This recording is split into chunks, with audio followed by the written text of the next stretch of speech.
we're going to be blind baking our pastry, and we're grating it into here. It's been in the fridge for 3-4 hours, this, so it's very hard. And we're grating it because it's better. Better for lots of reasons. It's better actually because you don't have to start rolling out some disc of pastry that may or may not be the right size despite your best efforts. So this here uses all the pastry you've got, which is right for this size of tin.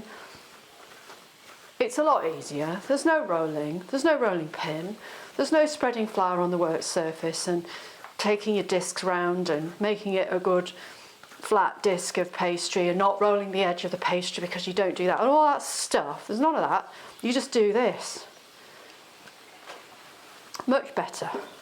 And actually, for what it's worth, I think the results are better. I think it's crispier. And I've had quite a lot of tarts recently, quite a lot of tarts on test, shall we say, to get these things right, practice these things and tweak them, and you know, all the way through I've done the pastry like this, and the comments from other people are always, pastry's good. Oh, I like the pastry. So, you know, we're doing it this way, and I think it's right. So grate it in here, and that's just to one side. Oops! Here we go. So just even it out first of all, and then we're going to go with the making the sides of the pastry. So just focus on the sides. So let's get in, let's have a look at this with this close up. So we're constructing the sides, and I'm just pulling some pastry to the edge and pulling it up. Can you see I'm not making the bottom, I'm making the sides.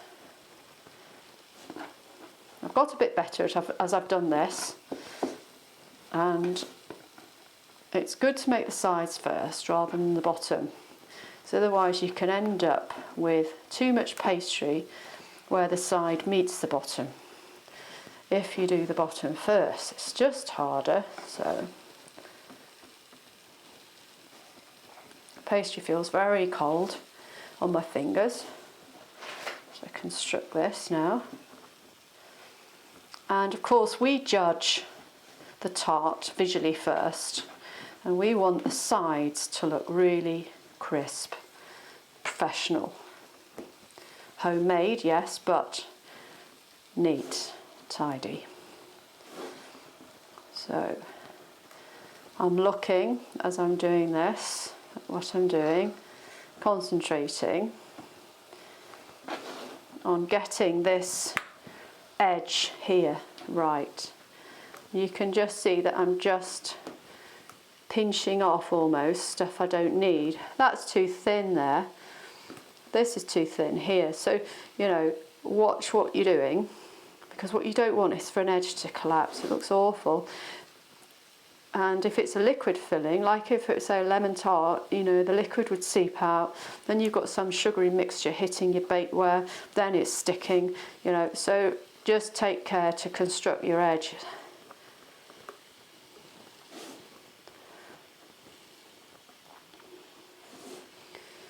So here we go. Once your edge is done, you're almost done.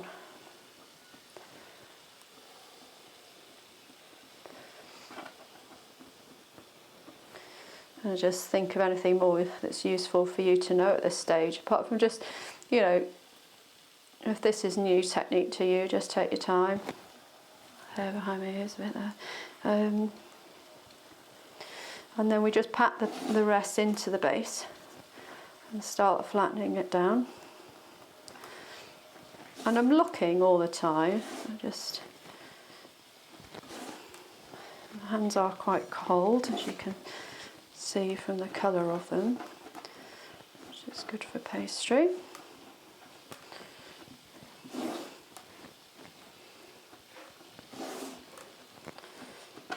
This is going to go into a 220 degree oven, 15 minutes.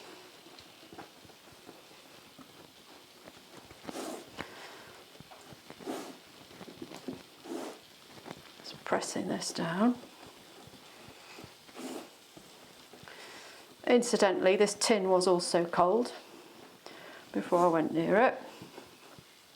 The last thing you want is for your fats to start melting and seeping out. You want them to have, you know, bind the flour together and provide structure. You don't want them coming out. So that's good. Now, let's just do a double check on that. That's okay. Yeah, that's okay. So let's just prick that. That stops it coming up. And then we want to have our baking beans. So foil and baking beans. The foil protects the edge as well. So I just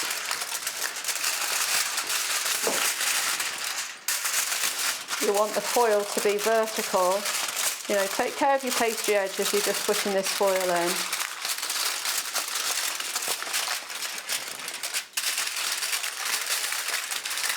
But do turn the foil down so it protects your pastry edge. A few beans in, just use the beans themselves to push into the edge. I don't go with rice at this point. I go with these beans because I've had them for years and I don't need to do anything with them, and they're nice and heavy anyway. So this now is going into a 220 fan, and then the beans come out, and then it has 5 minutes on the fan at 220, and then we're done and we can start putting our filling in. So now, once this is in, back on the filling, then it will all come together.